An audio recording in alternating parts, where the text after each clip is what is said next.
We are now continuing on page Chav Zayin on the right side with other details about the laws of Dichui that we began on Yom Chamishi. We spoke about, as an introduction to today's Shir, at the end of Thursday's Shir, Biyada. What happens if at the moment of the psul, he had the ability with great ease to be machshir the carbon? That's not called dichui mei kara, since it was much easier for him to fix it up. And this is based on Tosfos in Zvachim Adaf Nun Tes.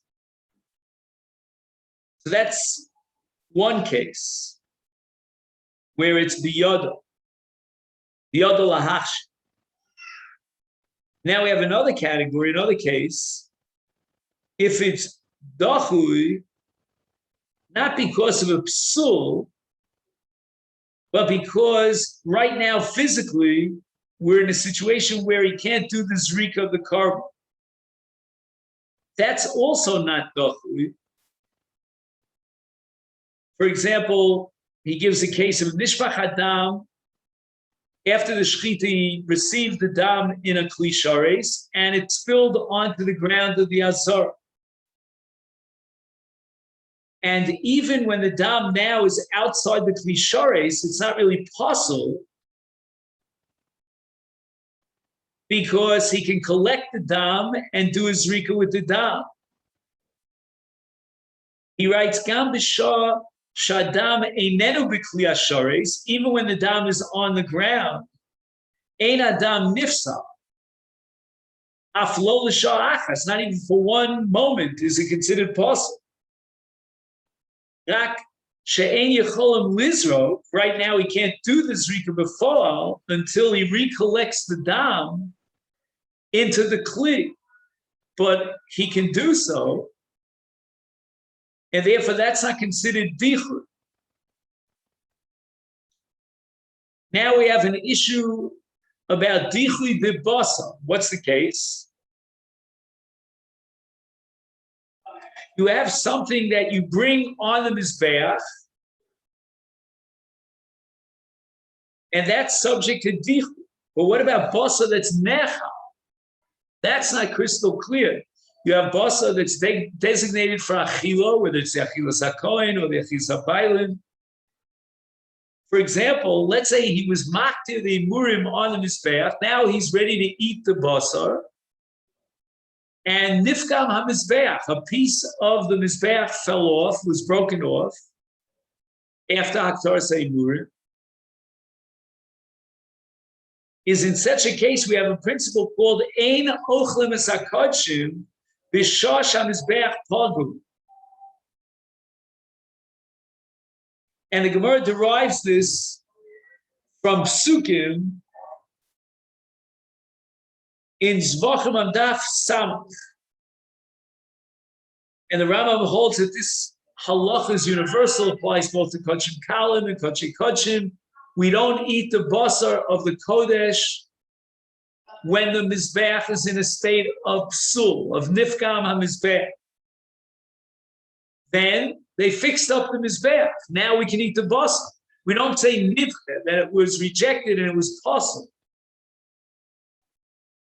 And that's a machlokas rishonim. One school of thought says it's not nidche because there's nothing inherent in the basar that passes the basar. Right now we can't eat the basar because the Mizbeach Nebuch is pogum. We'll fix that up and we'll eat the basar. And the other shita says no. Since nifkam ha-basar creates dichui, and you're not allowed to eat the basar is nidche. Again, the dichui is not going to impact on the kashrus of the carbon because we've already completed all the avoda and we already mocked to the murim. But it's a special halacha that's limited to the basar, whether or not we have achilas ha-basar after dichui. And one school of thought says that that's considered dichui, and the other school says, what do you mean dichui? The Mizbeach has a problem, we'll fix up the Mizbeach, but there's nothing nidche in the boss. Now we have the following scenario. The dam became possible with yotze or a contracted tumor, or it was nishpach, it was spilled on the ground of the Azora. They haven't yet done a zrika because right now the dam is possible. There's still dam, a nefesh that's left in the tzavar habehema. So that which he was makabel in the klitchares in the mizrach, that's possible. That contracted tumor, or it was spilled, or it was yotze, it was taken out of the Azora. But now he can be makabel new dam from the tzavar. Is yecholim hakohanim lekabel dam nefesh anisha bekarmel lezarko hakarmel kosher. Clearly,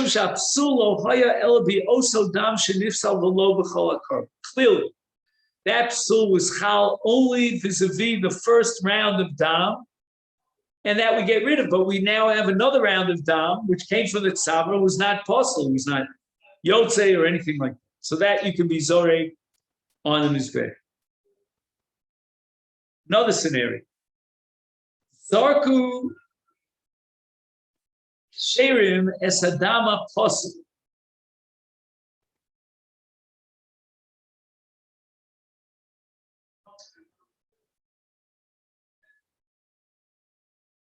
So the Kohen was not supposed to do what he did. The dam is possible, but he went ahead and he was zorik the dam. Another scenario. A Kohen who was possibly avoda took dam that was kosher in this case, and he was zorik es adam. And a third example, which is very similar to the second, is zorak kosher sadam bismol. Instead of using his right hand for the zrika, he used the left hand for the zrika. So we have three different psulim here. The first case is the dam was possible. The second case was that even though the dam was possible, the gavra of the Kohen was possible. And the third case is the tzuras avoda was psula because he did it with his left hand instead of his right hand. So with regard to all these three cases that we mentioned, we have a sugya in Zvachim Adaf Lamed Daled Amid Beis about whether psul ose shirayim. What does that mean? Once he was zorek the dam,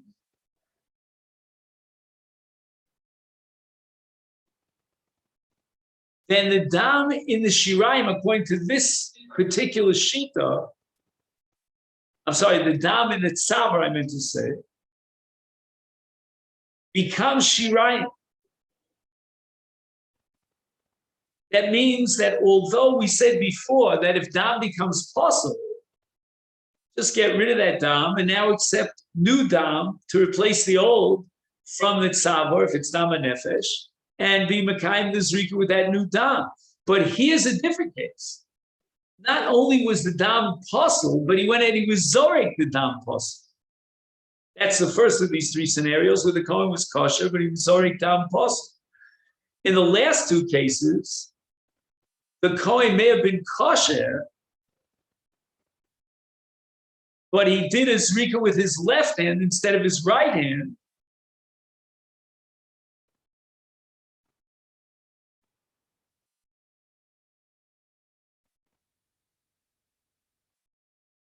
And then we had the third case where the dam was, so we had the dam was possible, the Kohen was possible, or the avoda was psula.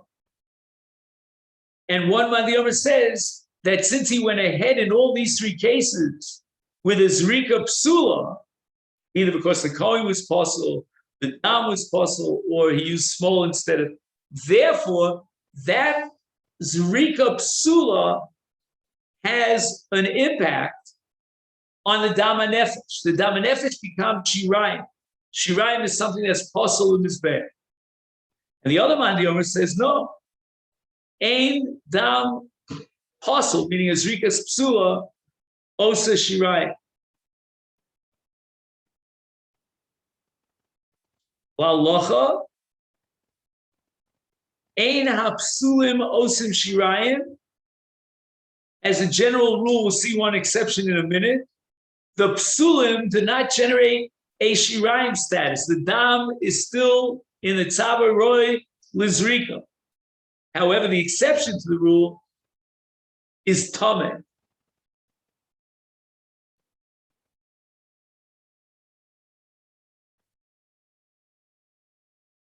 That is zrika of dam tameh osa shirayim, according to everyone. So we're going to pass in ein zrika psula osa shirayim, which means that if the dam was possible and they went ahead and did the zrika, or the kohen was possible, or the small was used instead of right, we allow him now to salvage the situation, take the dam that's left in the tzava, despite the zrika psula, unless the dam contracted to him.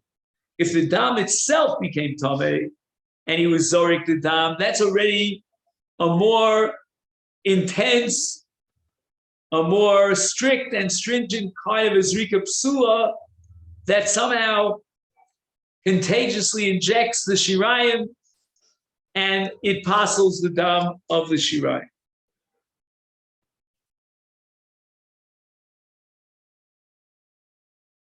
In the footnote, he tells you to look in the Rambam in the first parak of Psuli HaMikdash. But he says that the Merkavas HaMishnah, one of the commentaries on the Rambam, says that if the Ksherim were Makabel L'Dam, and then a Kohen Apostle did the Zrika of the Dam, is then Ose Shirayim. A whole new interpretation of the Rambam. The Rambam holds Ein Ose Shirayim in a case where the Kabbalah Saddam was the Psul. But if the Zrika Saddam was Psul, then according to Merkavas HaMishnah in the Rambam, then it Ose Shirayim, it's possible. Now we have a discussion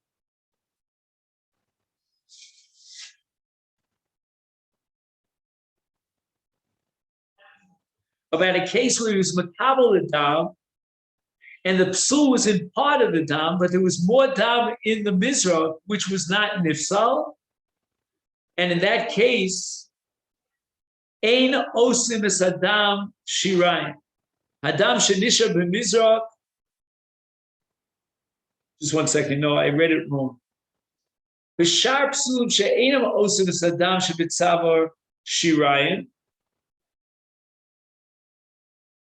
In a case where the dam of the behema, the tzavar behema is not shirayim,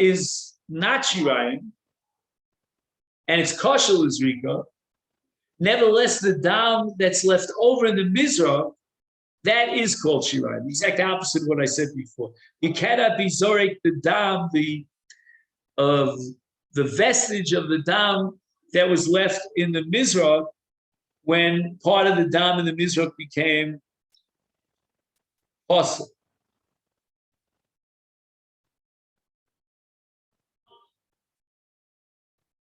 Okay, now we get to halachas psulim. One of the psulim, let's say a kohen balmum, for example, was molech the dam. Can he be replaced now with a kohen kosher who will take the receptacle, the mizrach, from his hands, from the hands of the apostle, and now he'll do a halacha b'kashus. So you add, let's say, 8 amos. The first 4 amos of halacha were implemented by a kohen apostle, and the last 4 amos by a kohen kosher. They stopped our Gemara. The Gemara vacillates back and forth. Im yochel kosher, if the kosher could now complete the process of halacha, you can't fix it up. Once there was a halacha of a kohen apostle, the entire enterprise is disqualified. Halacha, im haisa halacha as apostle beregel, efshal saken is halacha al yidei sheyasu oso b'kashus. If the only way of getting the dam over to the Mizbeach is to carry it another 4 amos, like the example we gave, then you cannot be machshir because the first 4 amos of the halacha were done with the regel of the Kohen Tamid. But if on the other hand you don't need regel, all you need is to take the mizrah and be zorek the dam from the mizrah onto the mizbeach. So there was no halachas regel. Let's say, for example, they shechted the korban right next to the mizbeach in very close proximity, and all you need is to take the dam from the mizrach and be zorek it without a halacha. Then in such a case,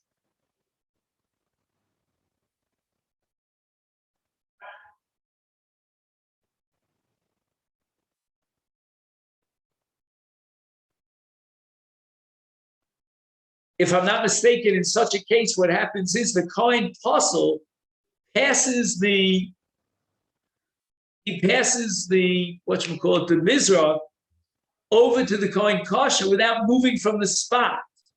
So let's say, for example, I don't know how far you can stretch your arm. Let's say 2 amos, I don't know. So let's say the shechita took place at a distance of 4 amos from the Mizbech, and the Kabbalah Saddam was done by a kosher. Now, the Halacha Saddam was done by a apostle. That you can't fix up. However, let's say the Kohen apostle, instead of being molech the dam baraglov, he stretched out his arm and passed on the Mizrah to a Kohen kosher. And the Kohen kosher completes the process of halacha, either by stretching his arm or by carrying it, but with his foot. In that case, the korban is kosher because there was no halacha b'raglei Kohen Apostle. He didn't carry it by moving from one location to the other.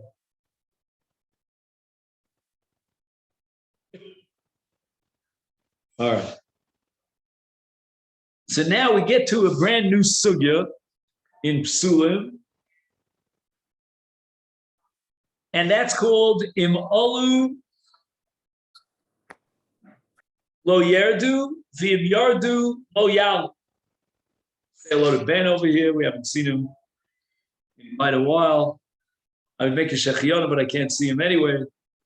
But anyway, so the Torah says that if you have a korban that's possible, and they brought it on top of the Mizbeach. We learned this together, and when we were learning Zvachim, Im Olu Lo Yerdu. Once, again, there was no justification for doing so. L'chatchila we're not allowed to, but he took the korban posel and he put it on the Mizbeach. Lo Yerdu. Now we have the opposite discussion. Im Yardu Lo Yalu. The korban was taken off the Mizbech. Are you allowed to put it back on the Mizbech?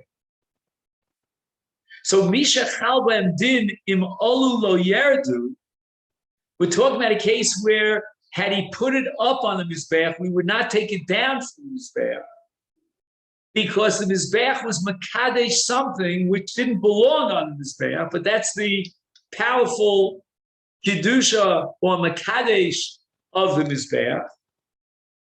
As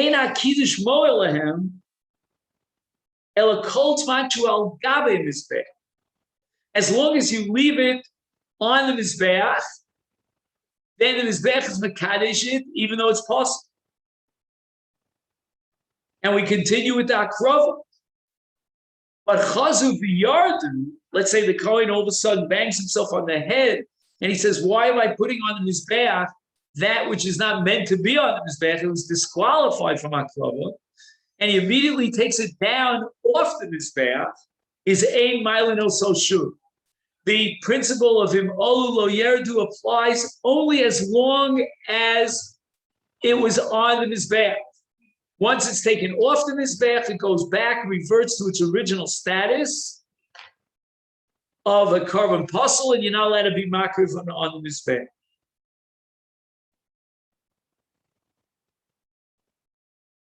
But every rule in Kodshim has its exception to the rule. So again, we're talking about a case of Olu lo yerdu.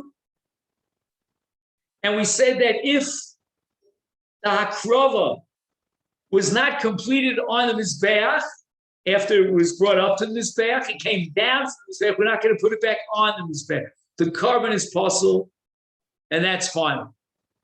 What's the exception to the rule? Although the hakrova was not completed on the Mizbeach, but the hakrova process began on the Mizbeach.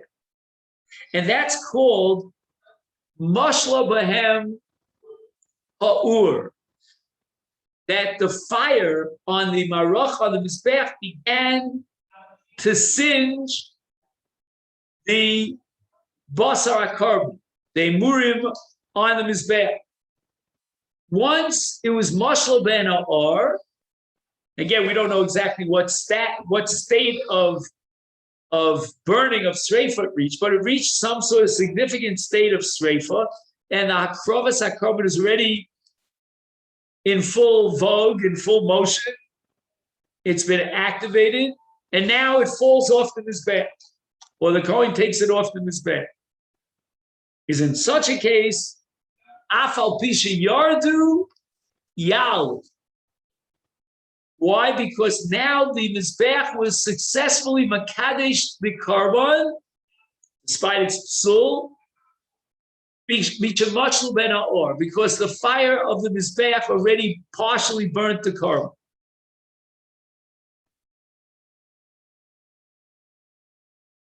Now we have to ask the following question. We have a principle of him olu lo yerdu. If we translate those words literally, and we'll limit it by the literal translation, then all it says is lo yerdu, which means that we have to go on, the show must go on, and we'll burn the carbon on the Mizbeach. It doesn't say that the carbon is kosher. The carbon itself is possible. It says that the Mizbeach is mekadesh the carbon as far as the Mizbeach is concerned, meaning the process of haktara on the Mizbeach will go forward. Aval afal pi she'olu lo yerdu is im olu lo yerdu ein hakarban kosher. The kashrus of the carbon, which is measured by what we call ritzu, which is identical with kapara, that process is completely null and void. There are two different dinim here. We shouldn't confuse them. There's one din called im olu lo yerdu, which means that the Mizbeach, so to speak, was kolev. It grabbed onto the basar, as long as it's on top of the Mizbeach, and it demands hakrova. That's called kiddush. But then there's another issue. Is the carbon magically kosher? And we had such a case by, if you remember, about ritzit sitz, that you have a carbon that's tameh, and it could be the carbon becomes kosher through the mechanism, the magical ritzit sitz. But here, there's no magic. There's a carbon that's possible. There's halachim im olu lo yerdu, the Mizbeach grabs onto the carbon. Is lo nisratu abaylu. The Bailam have to bring a replacement carbon. Their carbon became possible without any reason. El shenemar din zrika v'aktora mechudashim. There's a new din of aktora. Sha'af sha'carbon possible. Mikol makom. We will go through all the motions of akrova, of zrika, of aktora, whatever we have to do, because im olu lo yered. Now, don't ask me the following question, because I don't know the answer, but I have an intuitive response, but I'm not sure if it's right. What happens in a case where the carbon was brought onto the Mizbeach despite its psul, but they haven't yet done the zrikas hadam on the Mizbeach? My intuition tells me, if I read this correctly, that im olu lo yerdu even before zrika, which means that they're going to go ahead and be zorik the dam, knowing full well that the carbon is possible, but only in order to achieve the goal of Haktorah so that the Mizbeach could get its due, but that's not going to be machshir the carbon is possible. Now, what is a Mizbeach? I mean, that's a gigantic question. For that, we'd have to learn Masechta Midos. But when we say that the Mizbeach is Makadeshim, Olu Lo Yerdu, even a carbon that's possible, what about, for example, the Kevesh? The Kevesh is the ramp which went up the side of the Mizbeach, and the Kohanim would climb up the ramp to get to the top of the Mizbeach. And now, the basar of a carbon puzzle reached the stage of Kevesh. Then we have something called the Sovev. The Sovev is that area that surrounds the Mizbeach and allows the Kohanim to walk on the Sovev in order to throw the basar onto the Eish, onto the Marocha, on the Gag HaMizbeach.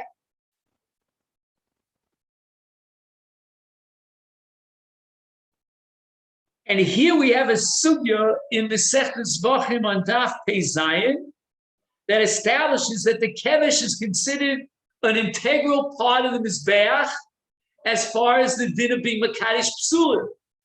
And therefore, once the carbon puzzle reaches the Kevesh, the same halach applies in Olu Lo Yerdu because of the Kiddush of the Kevesh as part of the Mizbeach of the carbon. However, Tosfos is the one who analyzes the status of the Sovet. And he comes to the conclusion that the Sovev itself, like the Mizbeach, like the Kevesh of the Mizbeach, is Makadosh Psulim. And the halach of him Olu Lo Yerdu applies even on the Sovev. Now the Sovev was on the higher part of the Mizbeach. On the lower part of the Mizbeach, there's also an area that jutted out of the Mizbeach that was called the Yesod. And the Rishonim don't address the question of what's the status of the Yesod. If you would ask me intuitively, I would say the Yesod is not part of the Mizbeach, and it's not Makadosh Psulim. The Sovev is part of the process of Hakrovah. Now, it's true that the dam that's nizrak on the Mizbeach goes down to the Yesod, but that's only as far as Shirayim are concerned. So let's see what he says. I can pontificate from now until Mashiach comes, but Kodshim doesn't depend on my birth on. Let's see. He says the following. Oh, this is good news. Nechleku achronim. Apparently, it's a real issue. The Rishonim don't address this issue. In Yesod HaMizbeach, Mekadesh Psulim. In the footnote, he says that the one who analyzed this was the Chafetz Chaim in his Likutei Halachos.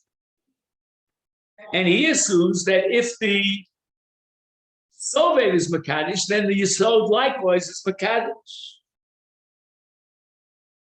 However, he says another Achron by the name of the Chok Nasan Haskins that the Yesod is not Mekadosh.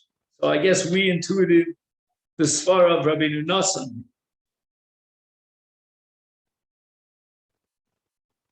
And everything that we've spoken about addresses what's called the Mizbeach HaChitzon. It's out in the Azor. Where does the Mizbeach HaPnimi fit in? So the Gemara concludes in Mesechtes Zvachim Daf Chavvav that the Mizbeach HaPnimi, like the Mizbeach HaChitzoni, is Makadosh Psulim. Therefore, Olu Emurim LeMizbeach HaPnimi Lo Yerdu.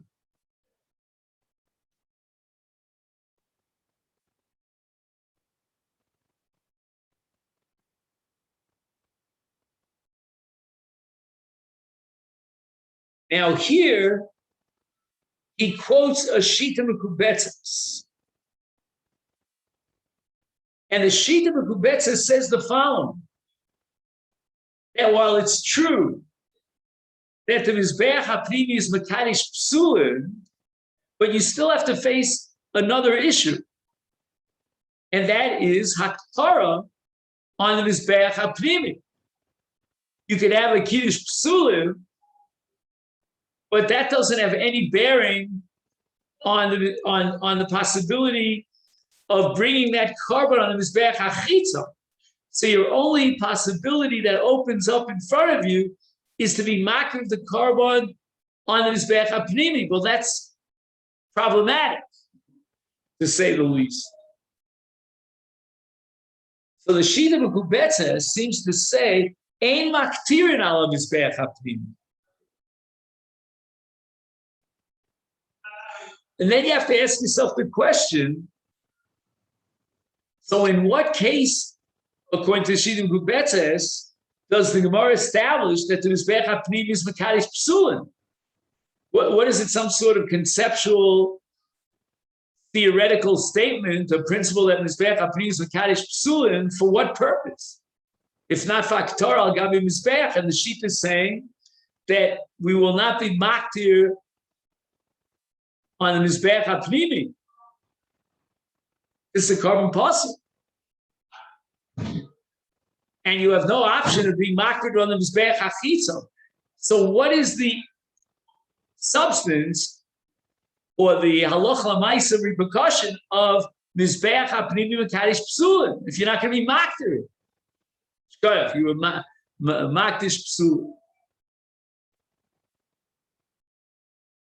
He doesn't address this question. I can only guess that maybe the kiddush of the psulim would be relevant as to, the kedusha and the kind of strict shmira. You have to make sure that it's not taken out of the. I don't know, not sure. Okay, then. So tomorrow, Blinetta, we'll pick this up with a discussion about Avir HaMizbeach, which is fascinating. Things flying over the airspace of the Mizbeach. That's going to be for Yom Sheni.